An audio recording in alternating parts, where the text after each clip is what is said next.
obviously there's always some little infighting here and there. Sure. But for the most part, from my experience talking to everybody, everyone's collaborative. Yeah. Everyone plays the sandbox.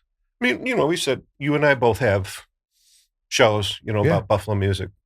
Doesn't mean, we can both do our thing. Absolutely. Everyone can do their thing and, put a little different spin on it. And hey, we're all in this together. Yeah. We're all just trying to get along and do some music. And I see that a lot. And I see, again, we had talked about maybe a show with the generations, seeing the older generation, mentoring that younger generation. And it's really cool to see that.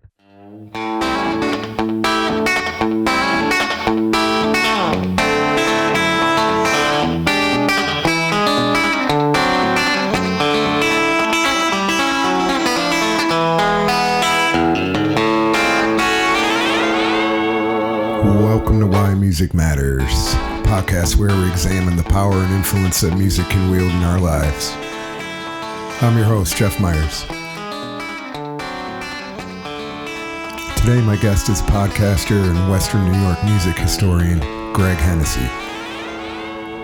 Through his weekly podcast, In the Flamingo Lounge with Rockabilly Greg, Hennessey shines a necessary light on Buffalo music, celebrating our region's rich musical history and honoring the best of the current generation of bands and artists living and working in Western New York. Greg served on the Buffalo Music Hall of Fame's Board of Trustees for 11 years and is currently the Vice President of the Sportsmens Americana Music Foundation Board. That's where I got to know Greg in my role as Executive Director of the SAM Foundation. Greg's passion for Buffalo music has been a great asset to the Foundation's music education and community outreach mission.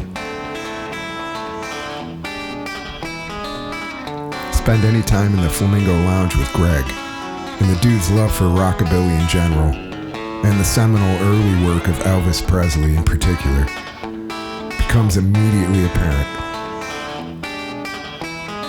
He also counts artists like Buddy Holly, Wanda Jackson, and his very favorite, the Stray Cats, as the artist he reveres the most, and we talked about all of them during this episode. Welcome to Why Music Matters, Rockabilly Greg.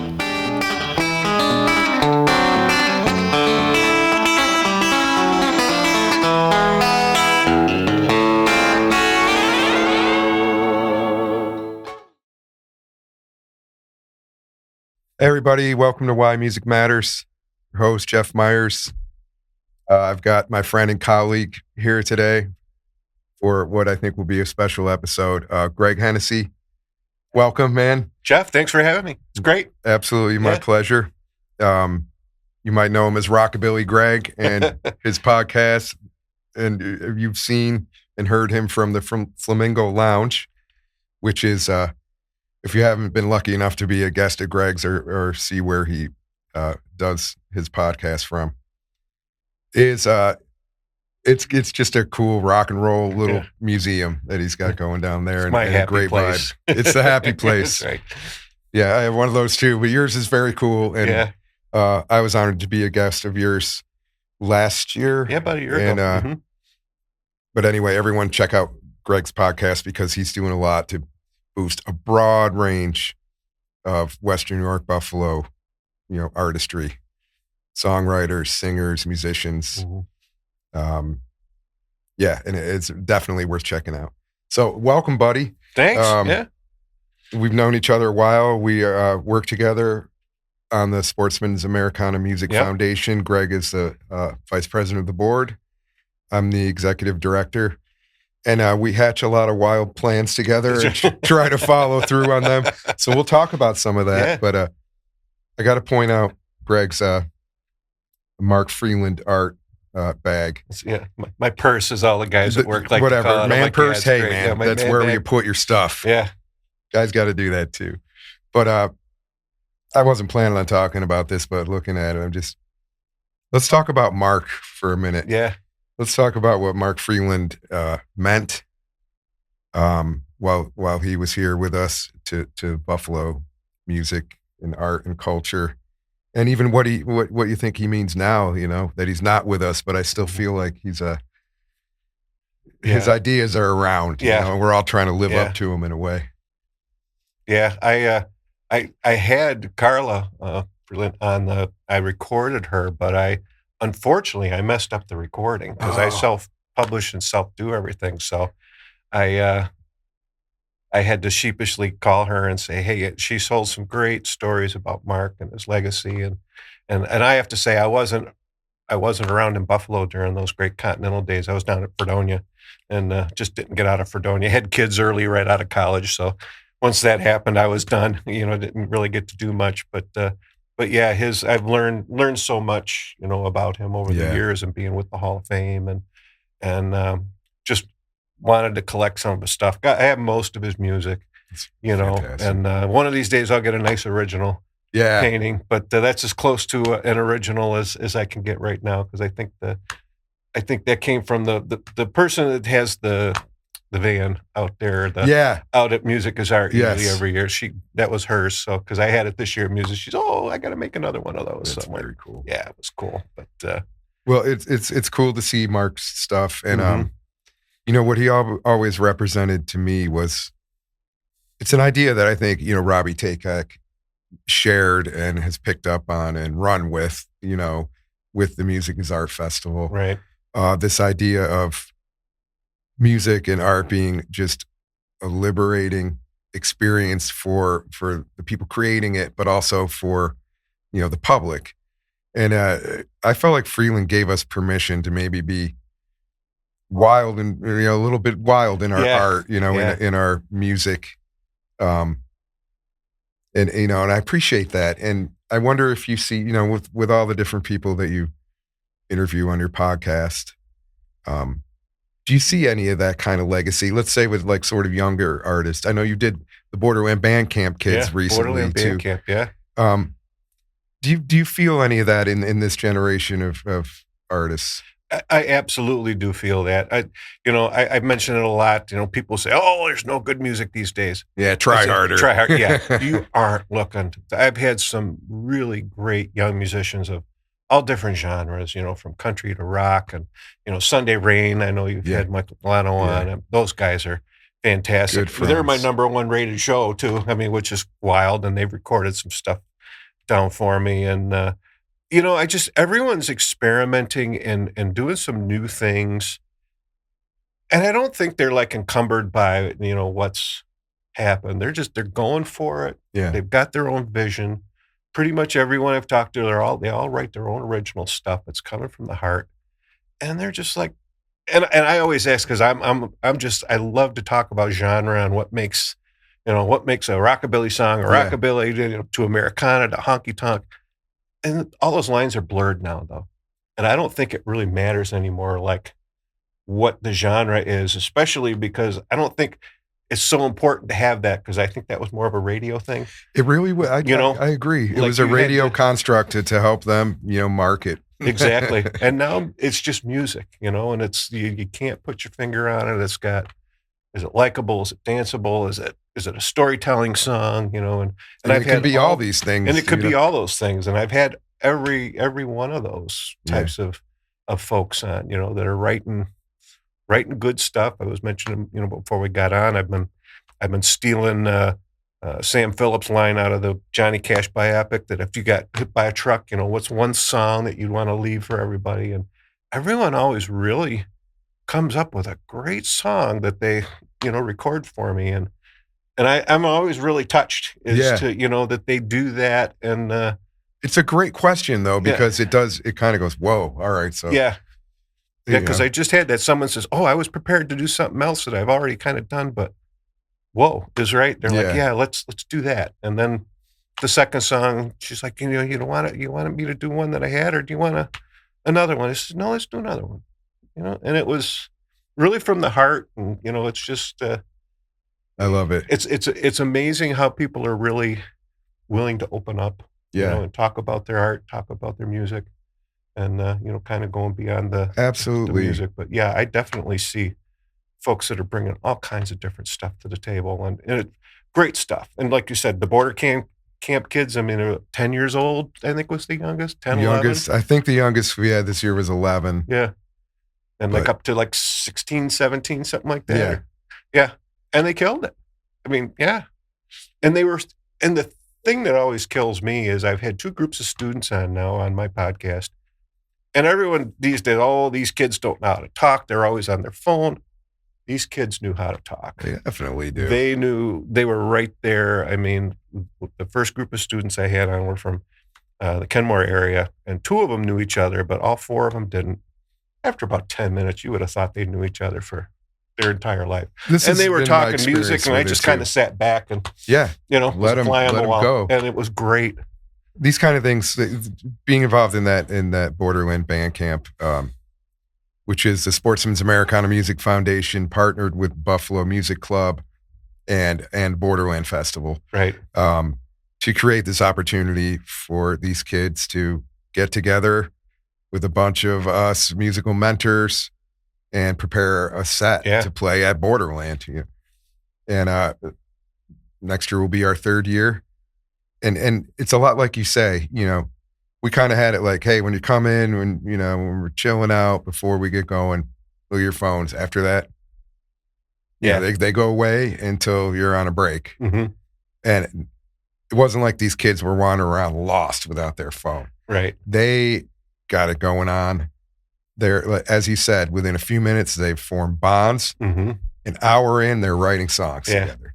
So I guess it's a long-winded way of saying 2 things. One, I think the presence of Mark Freeland is still with us here in Buffalo, this kind of, this beautiful kind of approach to being liberated in your music making. And 2, man, the future of music is in pretty good hands, I think. And when people say there's nothing, it's different. The industry is totally different. Yes. Yeah. Maybe fewer people are sitting down and listening to a whole album from start to finish with their headphones on and staring at the artwork like people of our generation came up. And still do.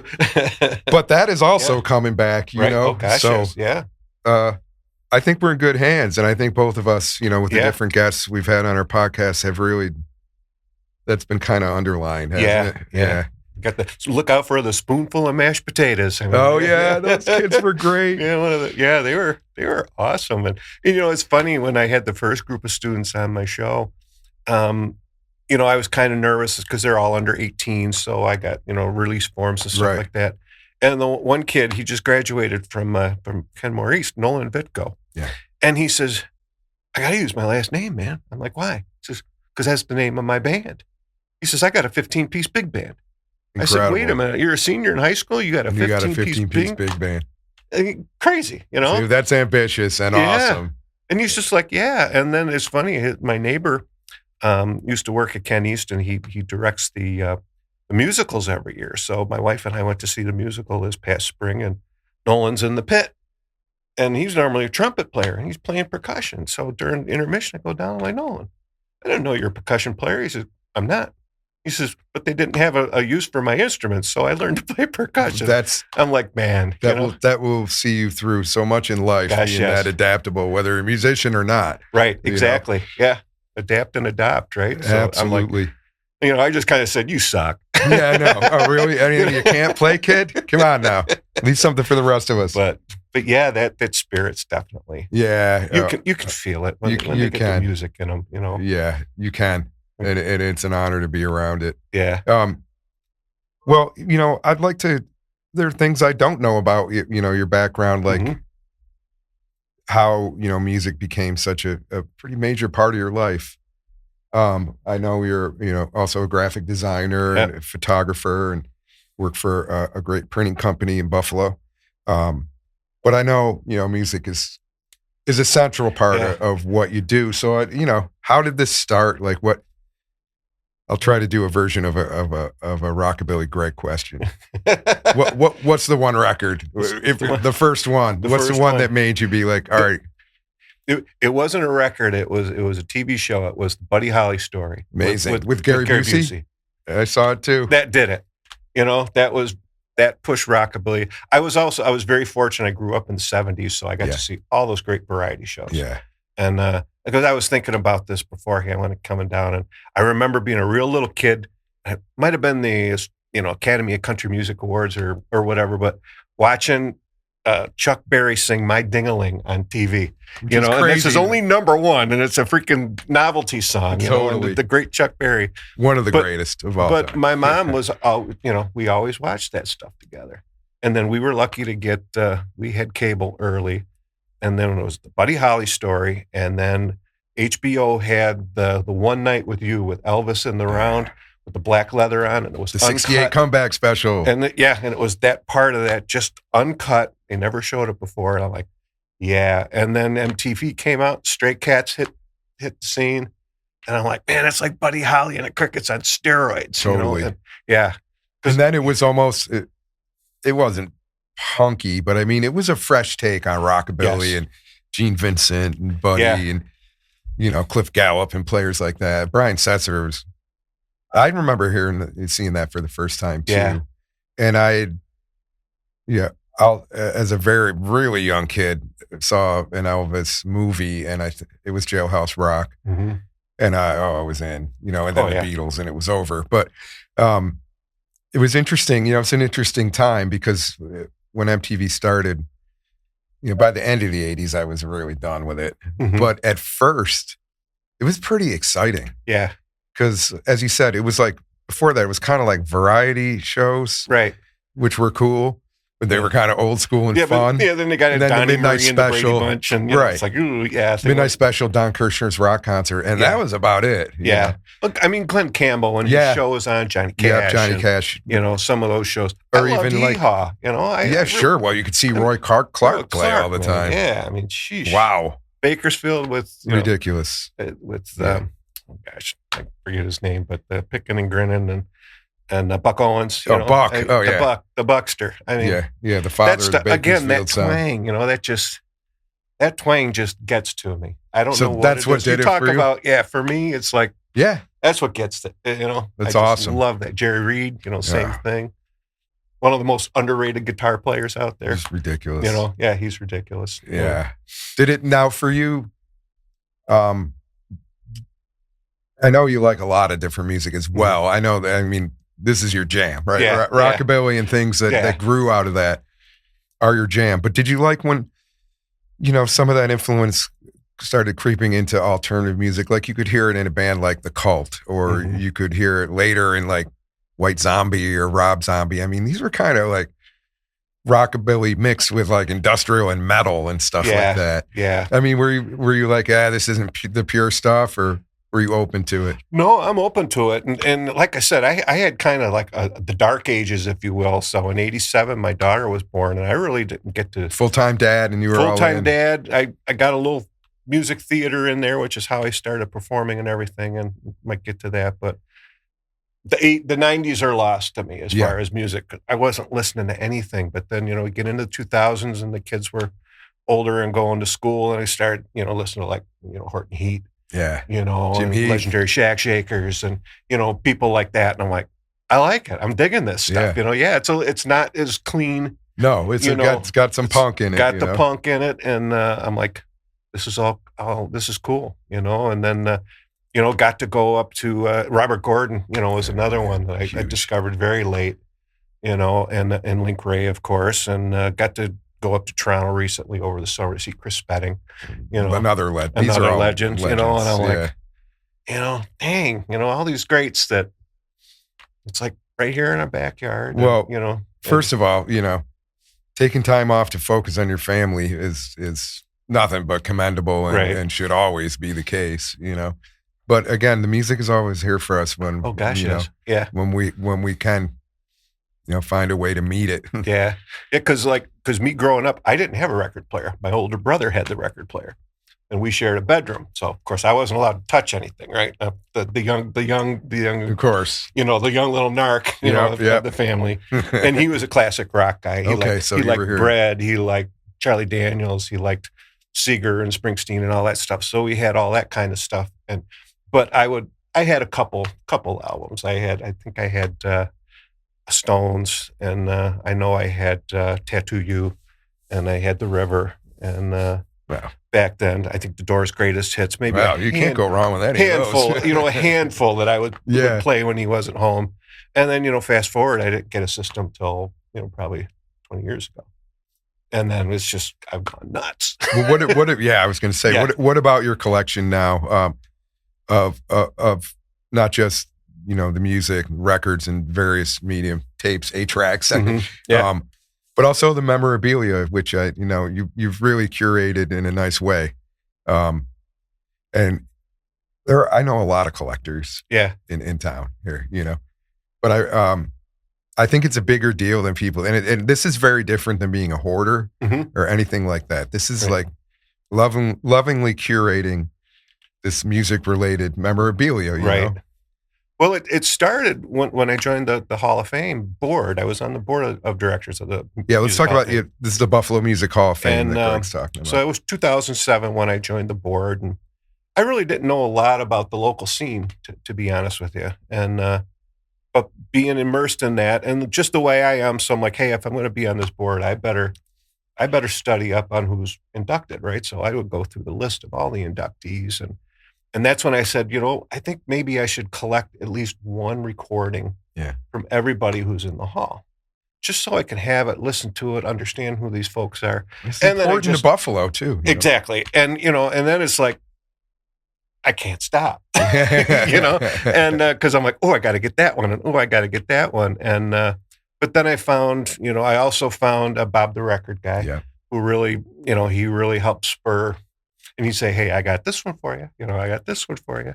And I'm like, doggone it. And there goes my wallet. I'm on eBay every night looking for stuff. I have found some great stuff. Like, for instance, you mentioned I'm in the printing business. I used to print postcards every Christmas for Ramblin' Lou and the Shriver family.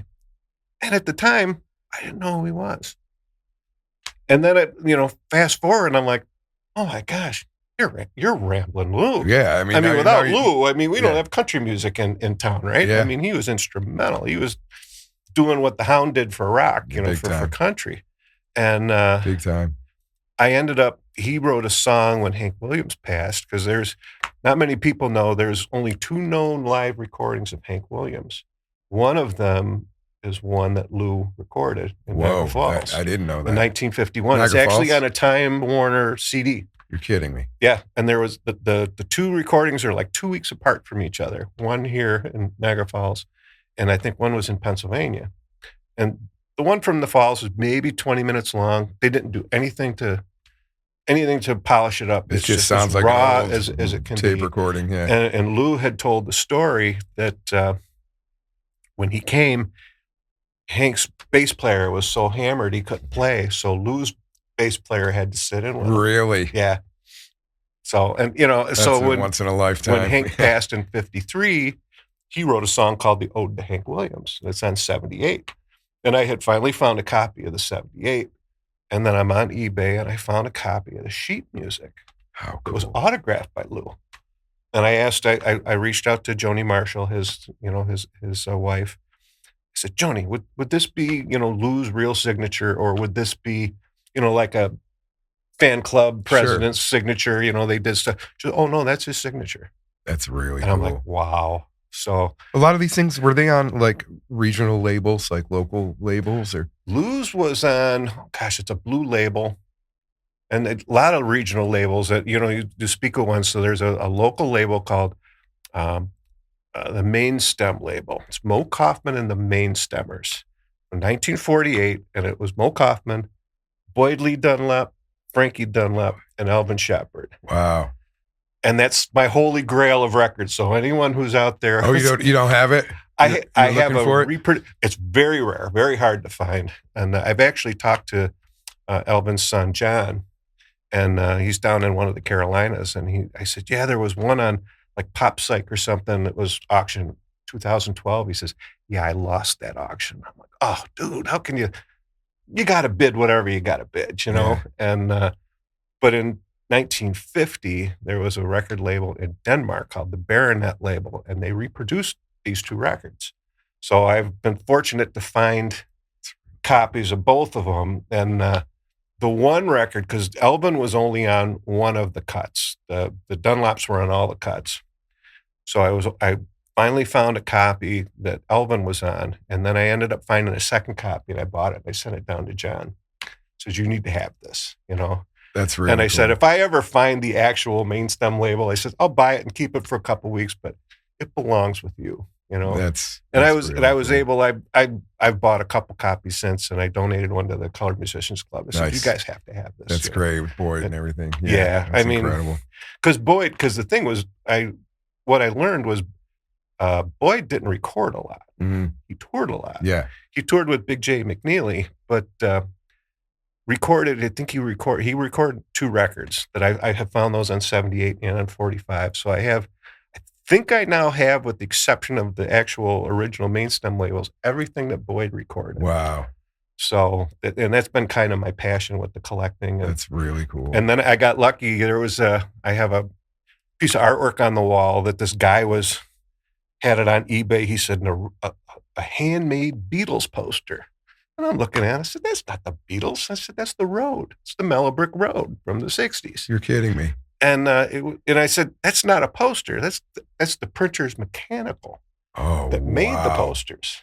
So I went, oh. I said, he wanted like $100 for it. And I said, nah, I'm not going to, I won't pay $100. It's not the Beatles, buddy. I said, it's not the Beatles. And I said, how about $40?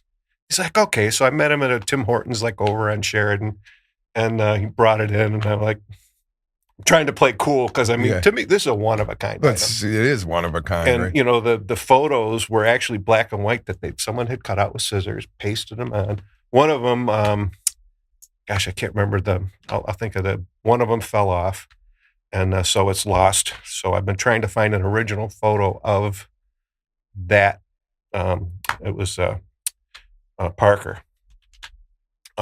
One of the guys from the road, but so that I could cut it and put him back in there. But you know, our buddy Rich Sargent, he's like, "Oh, it's not, if the picture's gone, it's not worth anything." I said, "Are you out of your mind? It still has some blemishes and where some ink smeared and I mean, but it history, had but it had Fred Sias Great Lakes booking on the bottom and his phone number." I was just, this is a total Buffalo thing. It is a total Buffalo so thing. I'm like, I have to have that. Well, speaking of these total Buffalo things, I mean, what's your take? And I know you were, in Fredonia for a lot of this, but you've been in town and attending shows for a long time now. Mm-hmm. And what's your take on our music community here and our music scene? Like, I get asked this a lot. And, I think it's healthy in terms of it becomes increasingly diverse, which to me is always a strength. Mm-hmm. And there's a couple generations, operating simultaneously. Right.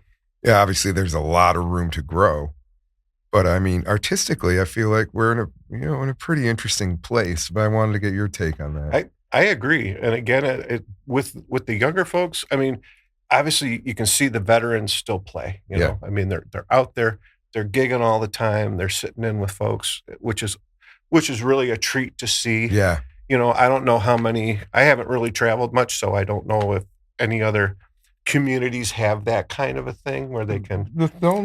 And my experience with that is not, it's more limited than some people's, but, well, like what my son tells me, for example, who is a lot more well-traveled than I've been able to be, is that, people here should not take that for granted. Mm-mm. It's like the only place that I really he felt was like Buffalo was Austin. Mm-hmm. And he mentioned one other place. Well, obviously New Orleans, but even, Los Angeles, you don't have this kind of close-knit thing going on. I have heard that about LA. It's like, you can't just, here in Buffalo, even on a Monday night, you can find music. Totally. And you can find any genre that you want, any level. You can pretty much find an open mic 3 or 4 days a week. If that's how I got started singing, was doing open mic. And, and I think, excuse me, everything is there and it's just for you to go out and find it. Yeah. It's, and that, of course, that's the hard thing. It's like, well, I don't want to try. I had this young band on, They're called 810, and actually one of the guys is one of my wife's nephews, and they play this really wild, punky, noisy stuff. And I can't remember, they actually called it, they called it like noise, like music noise or something. They had this very specific, and they're like, yeah, we played at Amy's place, and a couple people walked by and just kind of went, and then there was other people that came right in. Yeah. And we're like, this is awesome. Yeah. And I'm like, yeah, and again, I've had everything from punk and all that on, and I keep discovering all these new folks. That's one of the reasons I love the podcast. Like doing it, right? I just keep discovering all this new. I said, man, I'm coming up close to 200 episodes, and I'm just scratching the surface. Yeah. Of artists. I've only had a couple duplicates, and over the last couple of years, and it's crazy. And or if you see, I've had some people like 3 years ago, yeah, to see their growth. Yeah. What they're doing now, and that they've really progressed forward, and a lot of them have gone off and done side jobs, and it's really refreshing to see. And there's so many different. I personally like to go to a joint to see music. Yeah. I don't. I'll go to the arena, or, sure, depending on the artist, right? But I would rather go to a Sportsman's. I'd rather go to an Ironworks or a club, and see, and just sit there. And I love Pausa because it's so intimate. House. Yeah, it's intimate, and world class musicians coming in, and it's like they're playing in your living room. Exactly, and for the most part, they're not talking. Yeah, I was there one time, and it's like, dude, this isn't a sing along. I came to hear them. Yeah, it's like, I want to sing along. It was Tina Williams and Ed Croft doing Everly Brothers. Wow, it's like, I want to sing along, but it's like, come on, yeah, I paid to see them. I paid my $20, and again too. I mean, you can see some of the greatest musicians you'll ever see around anywhere for $20. Yeah. I mean, it's crazy. You go to, I think my boss got he's a big Genesis fan. And a few years ago, he says, hey, to me and my buddy at work, you guys want to go to the Riv and see Musical Box? Yeah. So we went and saw them. They're pretty incredible. Oh, they were incredible. And then not too long after that, he took us to see Genesis at the arena. And I said to him, that's the last time that. Yeah. I says, you're probably not going to like this, but I actually enjoy Music Box better. He's like, really? I says, yeah. I said, it was great. We saw the greatest hits with the Genesis show, right. but that deep cut stuff. No, that's the stuff. And there was a local kid, Angelo, I can't remember his name, DiLoretto.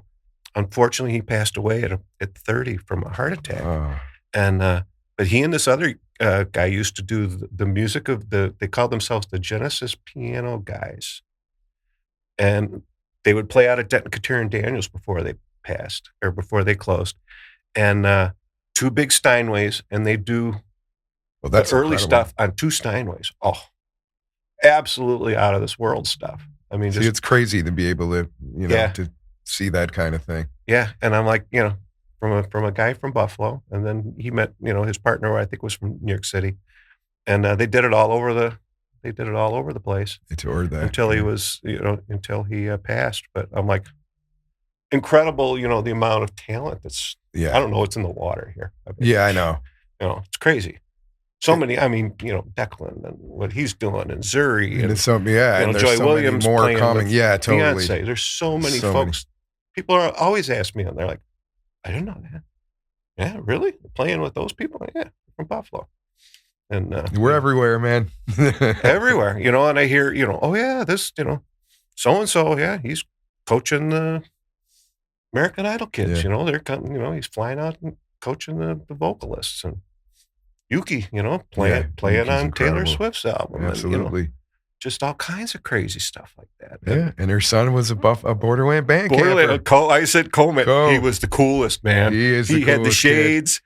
He reminded me of the dude from School of Rock. He totally does. He was I took lots of pictures of him because I'm like, dude, you're rocking it. I love it. I remember the first time we met him, picked up the bass, which was as big as him. Yeah. And then we're like, oh, well, what's going on? All of a sudden, he's just laying it down. Yeah. Like total pocket player. I'm like, wow, this kid is. I got a picture. He's kind of holding the bass up, and I'm like, yeah.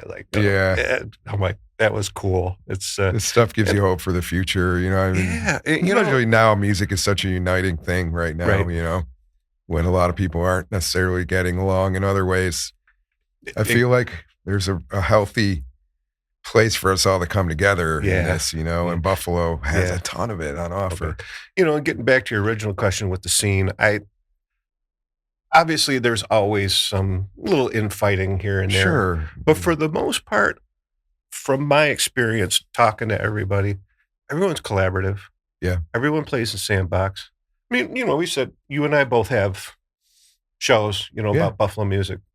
Doesn't mean, you know, we can both do our thing. Absolutely. Everyone can do their thing and, you know, put a little different spin on it. And hey, we're all in this together. Yeah. We're all just trying to get along and do some music. And I see that a lot. And I see, again, you know, we had talked about maybe a show with the generations, you know, seeing the older generation, mentoring that younger generation. And, it's really cool to see that. It is really cool. And one of the things I've noticed too is like, you know, in my own experience, you know, older musicians here, they were, you know, let's say at that time were maybe, you know, 40 and trying to mentor kids coming up, you know. Right. Thing was, once the kid could cut it, they got on the gig. You know, it wasn't like, hey, you're here because you're a cute kid and you can sort of play. It's like, no, you're good enough to be on the gig. Right. You know, but now as these kids get older, they're beasts, right? Yeah. Now we, the mentors, are getting a little older too. They're extending the same courtesy because it's not like, hey, right, I don't care that, you know, you're old. Nobody treats you like you're too old. You know, we're not going to hang with you. You've got 25-year-old musicians very happy to share the bandstand or gigs and projects and all of it with someone who's 25 or 30 years older than them. Exactly. And that is, it's cool how it can work both ways, you know? And I think because we have that broad range here, that's part of what makes this music scene really healthy. Mm-hmm. You know, I mean, there people listening will probably be like, well, there's a long way to go. You know, the Main Street divide hasn't totally been crossed yet. These things are all true, but I think we're really making some progress in that area. And I think people's minds are opening to things that maybe they wouldn't have thought that they'd like. Yeah. Well, but then they go experience and they find I am into this. Right. And I think there's a scene here the industry needs to, you know, the industry part of it needs to kind of be brought up. Right. Because I think the scene is, you won't find a better scene here. No. I remember talking to Dwayne Hall one time. I said, you know, I've never been to Nashville. And, you know, everyone's like, yeah, I've been to Nashville. I said, I've been to Memphis, but I haven't been to Nashville. I was disappointed in it. Yeah. Where you? Well, it was just and again, you know, I didn't have so much experience with it that this is not an authoritative statement, but my impression was I didn't feel like it was foot trafficky, like I can walk to a music club. You know what I mean? Right. Or like the doors open and I hear this band coming out. Like if you're in New Orleans, like I'm going wherever that's coming from. Well, like, it wasn't like that. Yeah, like 30, 35 years ago, Robert's Western World was this CD dive, BR549's playing there. And that's what I mean. You know, that kind of experience. And that's the kind of grit. I've had it in Austin. Yeah. And then, you know, so I'm talking to Dwayne and I says, I've always wanted to go to honky tonk, but then I was at Sportsmen's. I said, but then I'm like, I'm in one. You're in one. He says, you know, and most of those guys down there would rather play here. Yeah. Because of what you just said. Because I think it's so commercialized now. And that's now where everyone is, right? I mean, even the New York and LA folks. Totally. People are going there. There's a lot of studio work there. Yeah. And these are all good things. Yeah. But in terms of live music, like we have, after the Bills, you know what I mean? It's like, we've got that here. Mm-hmm. Like, people are hungry for it. Yeah. And even in lean times, and we're in some and probably going to enter even leaner times, they need it, you know? Yeah. We need it. Yeah. You need the music, you know. It's, I always say the reason why I do what I do is the refrain from Harry Chapin's Mr. Tanner. Yeah, which you sign your emails with. Yeah, I sign my emails with that, and basically music makes you whole. Yeah. You know, and that's exactly what, you don't know how, music was his life. Yeah. You know, and it is my life, but it's not my living. Right. But it's my that's life. a great quote. Yeah. So it's and that's what feeds the soul. And if that ever goes away, then just put me on an iceberg out in Lake Erie and let me float off into the sunset. I don't think that's going to go away, No, dude. I don't. There's too many people coming up, keeping us interested. Well, and I've joked a lot of times. My first wife, God bless her, the first show that I did on stage was Barnum, and I always wanted to sing, and the only outlet I had was musical theater back in the day in Batavia. And she said, "All right, you did that. You got it out of your system." I'm like, "Oh no, that was my warm up." No, that was the start of. I said that put me on a path of I need to get out and do this. Yeah, I'm glad you do. Yeah, it's healthy.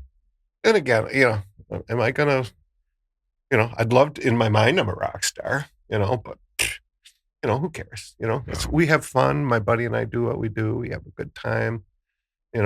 People have told us we don't suck. So, I mean, I'll take it, I love it. It's therapy for everyone involved, Exactly. And, we do a lot of like tonight we've got a gig at the, at an assisted living home, and, they just love what we do. Oh, that's really cool. I didn't know you were doing that. Yeah. Yeah. That's great. Well, that brings up, we should talk about the Sportsmens Americana Music Foundation. Mm-hmm. I mean, it's no secret we're both involved in it, right, yeah. But I'd like to talk about, the mission and your own involvement in it, because it ties into a lot of what we've been talking about. Exactly. This mentorship is a big part of it, but talk about it, because you were there before me. Yeah. You left the Buffalo Music Hall of Fame, mm-hmm. and then joined our board, and you're now the VP of that board. Right. I did what I had 11 years on the Hall of Fame. Yeah. So I did what I could do. It was time for some new blood. Yep. It's all for the next you person. can't overstay your welcome too. So it's always good to let some new folks in, new ideas, that kind of a thing. And, my whole thing is built around overstaying my welcome, Greg. So and it was Keith Richards. We're not going easy. Yeah, a year and a half later, and it was Dan Delano invited me to the mayor, and my buddy. Especially at the time, and I had been singing with Donna, with the Buffalo Dolls at the time, and he said, "Hey, why don't you come and check out the Sportsmen's Foundation?" And that was actually like November of 2019, and I had they were doing joined the board, and then I think it was January. Me and Bill Heisler, who was another board member, he joined at the same time. We went out to West Falls, and Doug Yeomans was doing an educational thing with the kids, and it was crazy to watch these kids with all these different instruments, all these different levels, and at the end they're playing blues. It's amazing. It was amazing. And then COVID hit. Yeah. And then we kind of were mothballed, if you will, for probably 3 years. I mean, we really, we were doing a little bit, but it was just tough. Couldn't do anything with the schools because of all the rules with the schools and all that. So much of what the foundation about is the live and in-person experience. Yes. So yeah, again, that hard. Mentorship with the older crowd, teaching the younger crowd. There's a lot of education that we fund, which is great. I mean, you mentioned the Bobby Previtt series that we just about. Crazy stuff. He did a workshop last year for us, and just did again, it's sort of about opening your mind, going exactly. I don't know if on paper you might not think you like that. Come check it out. Exactly. And my whole thing with what is Americana music is broad. It's very broad. Yeah. And so much music is some of it's rooted in other countries and all that, but Americans have really, jazz is Americana, and what Bobby does, experimental, and country, the Appalachia stuff, and I always you can hear Irish music in it, but exactly, but it's got its own, it's its own strain. It's I always love seeing the exhibits in museums where they go from like Jimmy Rogers, and then they take to the next level, and who took it, like, Bessie Smith, and then you go to like a Billie Holiday, and then you go into a Janis Joplin, and then they take it to Melissa Etheridge, and all these like different generations Give context of artists, and what they've kind of kept some of it, but then they've changed it, molded it, and done something different with it. I just love seeing that and how things evolve, and I've always said, again, my music, a lot of my love of music came from Warner Brothers cartoons. It's really cool. Jazz. I didn't know I liked jazz. Well, you do. If you like, there's a ton of it in those. and I'm going to throw the gauntlet down here. I want a local group to do the Three Little Bops. Oh, that'd be so cool. I mean, Shorty Rogers, man. Yeah. I mean, I'll do the Stan Freberg part. No That's problem. cool. Yeah, and but. Oh, you got to propose that. Yeah. Well, I guess you just did. We'll see I did. If we can make it I'm throwing the gauntlet down. But yeah, Ed Croft, if you're hearing me, man, you can pull it off. You could. And I think I could do just about anything. But as a kid, you're hearing that, and it's like, I listen. My wife's like, "Are you listening to that again?" I'm like, yeah. And I found it on CD too. So it's ear candy. It's so great. Oh my gosh, it's like, this is Shorty Rogers. It's jazz great. And I didn't know the difference Warner either. Brothers cartoon. Yeah. I didn't know I was listening to Sing, Sing, Sing when I was a kid. No, and you were. And I was. Which is cool. And I didn't know. Like, I was so young that when my parents would play the Beatles and then play Miles Davis after, like, I wasn't like, this is a different genre. I don't. Right. To me, it was just like, I like all this. Yeah. Wow, it's all magical, Yeah. Then you can lose that when you get older, but I think part of our foundation's idea is to keep people who are into it and open-minded to the new versions of it. And then also to, expose people who aren't familiar with it. Right. A lot of times you don't know what's in your own front yard, Oh, exactly. It's honoring the past and welcoming the future. Yeah, it's exactly what we're trying to do. And because there's both of those there, and we have done a lot of stuff with some young folks. Definitely. Getting instruments in people's hands. Yeah. It's a lot better than some of the other options out there. Exactly. Yeah. Before you know it, they're creating. If they maybe felt shy and isolated, now they're understanding about community and working with others. And respecting what everybody can contribute. All these things happen. Right. It's not just pipe dreaming. It's actually true. Exactly. Well, even I was fortunate. I had a neighbor give me a couple guitars, and I had one when the kids were down for the Borderlands. Yeah. Marco. Yeah. He's great. Here, try this one out. And he's like, yeah. I said, you want it? He was thrilled. Really? I like, yeah. I said, it was given to me to give to someone who can play it. Yeah. I says, right now it's sitting here in the. It's amazing. On the that passing it on is the idea. Yeah, for sure. And I love the I think Heidi Raphael coined it with the Buffalo Music Hall of Fame. Instead of passing it, I'm playing it forward. Yeah, playing it forward. I like it. And I like that because you're taking it down the road. You're not just stuck in the past. You're taking it one step further and doing something else with it, and pulling it apart, and trying to make something that's maybe a little unique. Yeah. I don't know how you do that these days, because it seems like people are finding ways, though. You think, oh, well, everything has been done. Every riff has been written.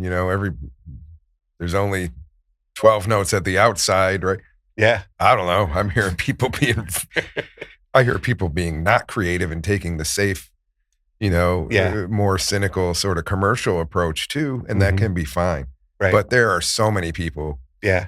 Who are wildly inventive, yeah, are taking the Freeland page and, exactly, and using it as permission to go forth, man. Yeah. Well, I remember, I went to SUNY Fredonia, and one of the guys I was at school with, Vic Anasini, Vic is with Sony, and he brought me down. I used to call on New York all the time, and he says, come on down and I'll give you a tour of the, place at Sony, in a very nondescript brownstone, I think on 10th Avenue, and you'd never know what it was. Just looked like a house, and go in there. And, people walk by it all the time. Yeah. And then there's guys. And I remember this dude, and he was a dude, man. He's sitting at this huge board. He's smoking barefoot.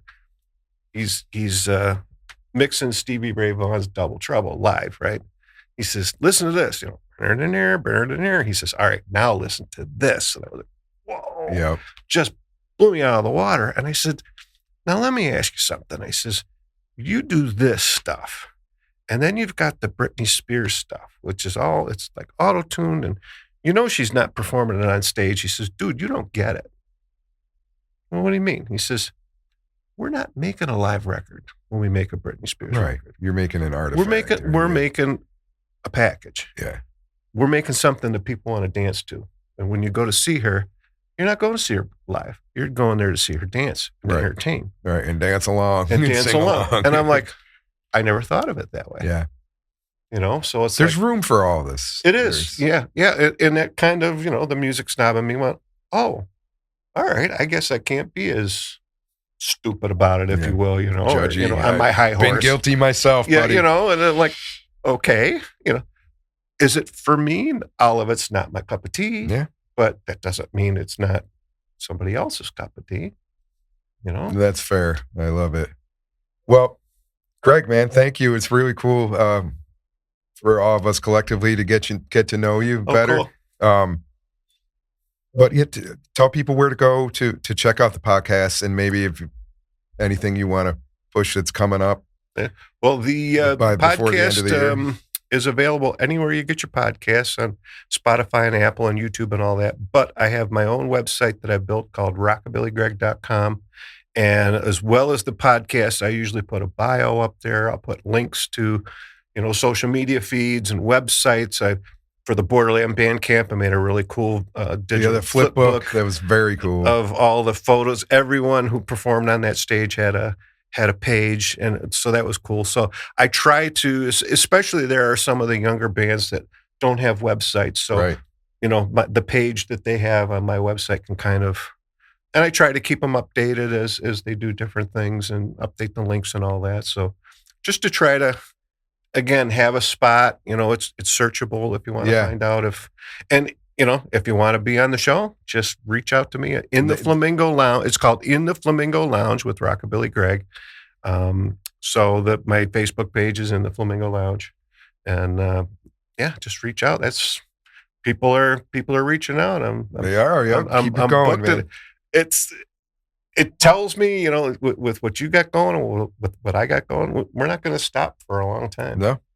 And I got a 10-year plan, so I got a long way to go. So, because I want to hit 500 episodes. Oh, you got to do it, dude. Yeah, I have to. We'd love to do that too. Like I said, I'm close to 200, so we're getting there. It's chipping away, but. Well, keep on keeping on, brother. Fresh, thanks for doing the good work and celebrating, this community. Well, you're welcome. And thanks for inviting me, Jeff. Absolutely, I appreciate being down here. This is great. It's nice to hang. Next time, I promise, we'll have beers. There you go.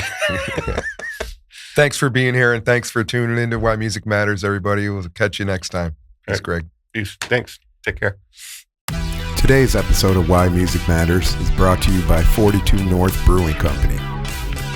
42 North believes in listening locally and drinking locally. If you're out at a live music venue, ask for 42 North. And if you're a venue owner, you might want to think about adding 42 North to your lineup of taps. And maybe I'll see you out there at a gig. If so, maybe I'll buy you a 42 North Borderland or a Day Trekker. First one's on me.